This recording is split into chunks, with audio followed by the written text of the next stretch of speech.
Okay, here we are with our mast, our modified mast, going on our Yamaha 252. So we've got the port yard arm, if you will, installed. NEMA 2000 cable run. We still have to splice a new end onto this.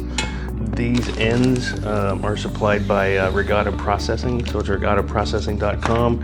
If you want a video on how to install these on a NEMA 2000 cable, to splice a NEMA 2000 cable, let me know. I got some footage shot. If you want it, I can go ahead and post it. What are we doing now? We're going to put on the starboard arm, and then we are going to run our mast light. It's always fun to do with one hand. Nuts go on the outside, and then we have some colored nut covers to hide those, to dress those up. So I will adjust these when we get it on the boat to make sure, especially in particular, like with the Minn Kota heading sensor on this side, that it is pointed at the bow of the boat. Actually had one time I found on one of our boats. It was not installed correctly, pointing in the right direction, and I could never figure out why my heading was always off versus our compass. And that's why there's an arrow in here. It's got to be pointed to the front of the boat. Your time. Okay, we have our power cable for our Minn Kota GPS and heading. We have our NEMA 2000 cable for our Garmin, which we will put on here very quickly. Now I have a wiring schematic that I drew up that I'll stick up here on the screen. I'm very visual, so I needed to see exactly how I was going to wire everything and set everything up. I will be bringing a hot and ground up from the under the center console. And there we go. 2 GPSs and heading sensors, the Garmin and the Minn Kota. Again, the reason I'm using the Garmin is because in order to have the radar overlay on the Simrad, you have to have a heading sensor as well as a GPS, and the factory GPS on the Yamahas is just a GPS. It's not a heading sensor as well. Next steps, we're gonna mount our anchor light and the night vision. That's gonna be cool. I can't wait to get that one done. Okay, we are back with our custom mast build. What we are going to be mounting on here this morning is our night vision. This is a Boat Eye 360. This is not a FLIR system. This is actually a low lumens system.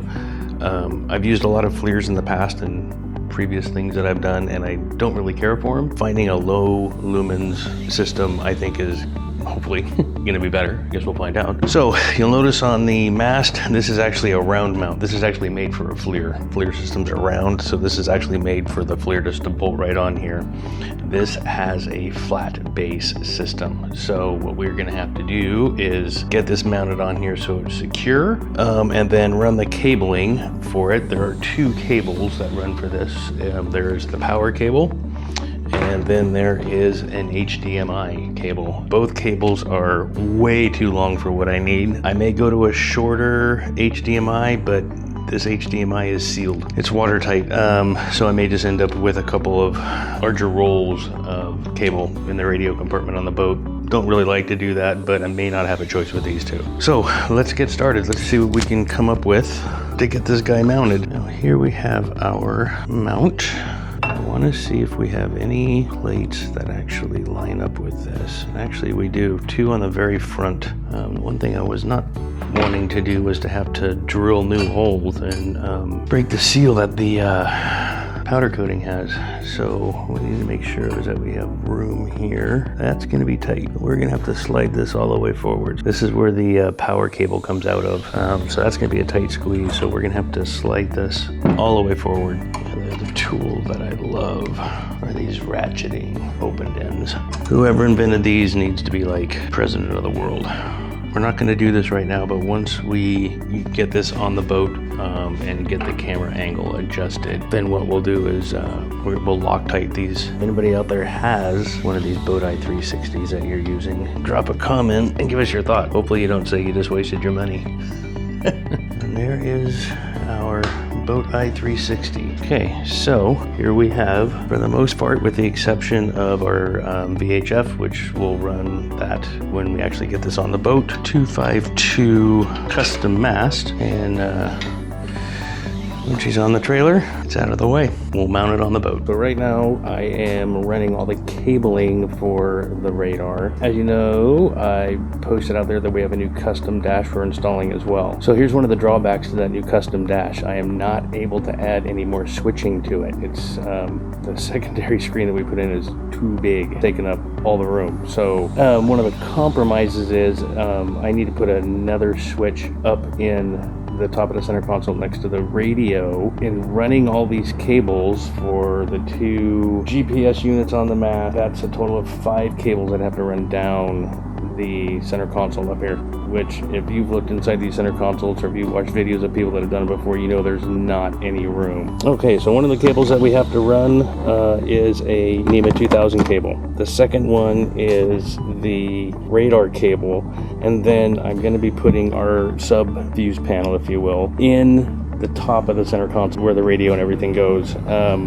So now I got 2 power cables to run down the center console. So there's no way I was going to get these cables down that small hole in the T-top support, plus 2 more cables to power the secondary fuse box. So what we are doing is we unmarried the data from the power radar cable. What this will allow is all the power to stay up in the T-top where it belongs, and then instead of having this big cable to run down the T-top, I've only got this little tiny one.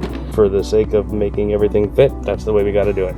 Okay, we're up here in our center console. So we've got all our cables run. So this is the power for our secondary fuse box, which is going up here, anchor light, radar, and NEMA 2000. And so what we're doing for backer up here, because the mast is heavy, so this is 1 inch of solid teak, and then I've got 2 support struts coming down, and they are resting right on this aluminum plate here. So this is going to transfer all of the weight from the mast right directly into the T-top. So we shouldn't have any stress fractures or anything like that in the fiberglass top. Okay, the radar install is complete.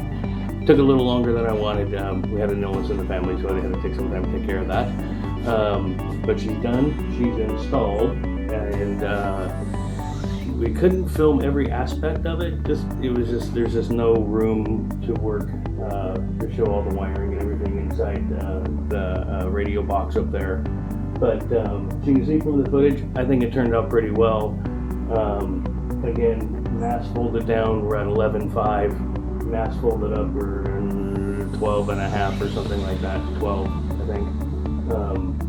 So not too bad. Let me know what you guys think in the comments.